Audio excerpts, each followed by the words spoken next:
Shalom Bapak Ibu Saudara yang dikasihi Tuhan, dimanapun Bapak Ibu Saudara berada, saya percaya damai sejahtera, sukacita, kebaikan Tuhan itu tidak undur dari kehidupan kita.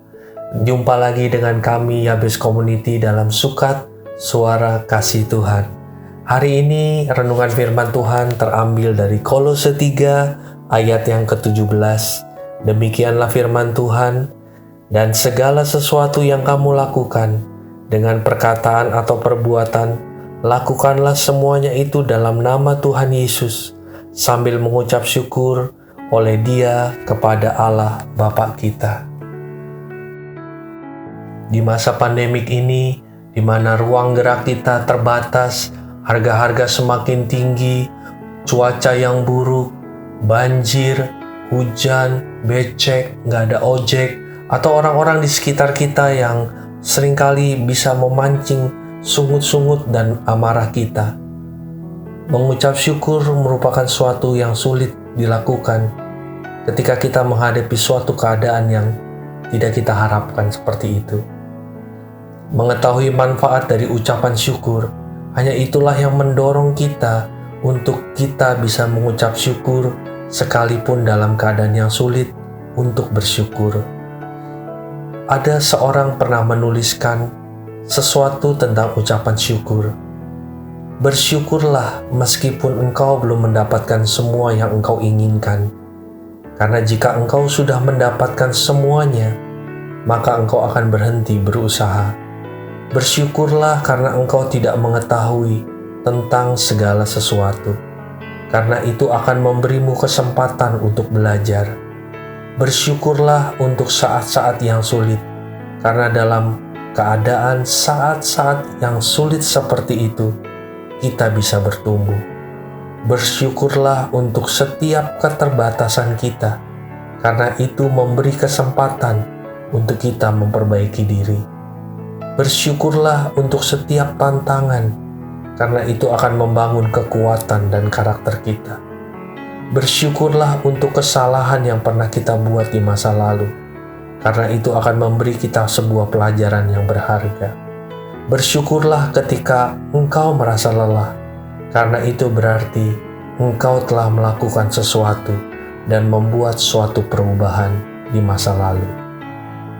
Bersyukur untuk sesuatu yang baik memang sangat mudah, tetapi ketika kita juga belajar bersyukur untuk keadaan yang tidak baik, sebenarnya kita sedang mengubah sesuatu yang negatif menjadi positif. Sesuatu yang tidak baik menjadi baik.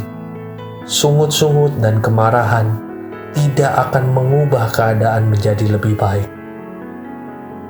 Sebaliknya, sungut-sungut dan kemarahan akan memperburuk keadaan. Hati semakin terasa panas, jengkel, dan akhirnya tubuh merasa lelah. Orang yang melihat dan mendengar sungut-sungut kita pun bisa ikutan jengkel. Untuk kejadian apapun juga, lihatlah dari sisi positifnya dan jadikan itu alasan untuk kita bisa mengucap syukur. Gantikan kebiasaan bersungut-sungut, marah, ataupun mengeluh dengan ucapan syukur. Ingatlah senantiasa bahwa masih ada orang yang mengalami kejadian yang lebih buruk dari apa yang kita alami, karena tiap-tiap orang mempunyai kesusahannya dan kesulitannya sendiri.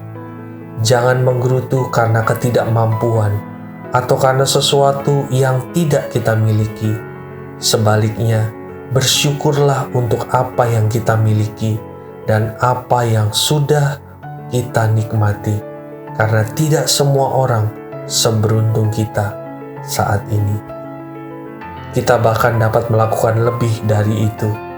Kita tidak hanya membiasakan diri untuk senantiasa bersyukur, tetapi kita bisa mendorong orang lain juga untuk melakukan hal yang sama. Ketika seorang datang kepada kita dan mulai bersungut-sungut ataupun mengeluh akan beban hidupnya, katakan kepadanya mengenai banyak hal yang patut ia syukuri. Jangan menganggap sungut-sungut dan keluhannya dan ikut bersungut-sungut bersama dengan dia. Sebaliknya, ajaklah dia untuk mengucap syukur di dalam segala hal. Saudaraku yang dikasihi Tuhan, demikianlah renungan singkat firman Tuhan hari ini. Kiranya hati kita boleh terus mengucap syukur dan terus bisa melihat bahwa di dalam segala sesuatu kita lebih baik daripada orang lain. Terpuji nama Tuhan. Shalom. Tuhan Yesus memberkati.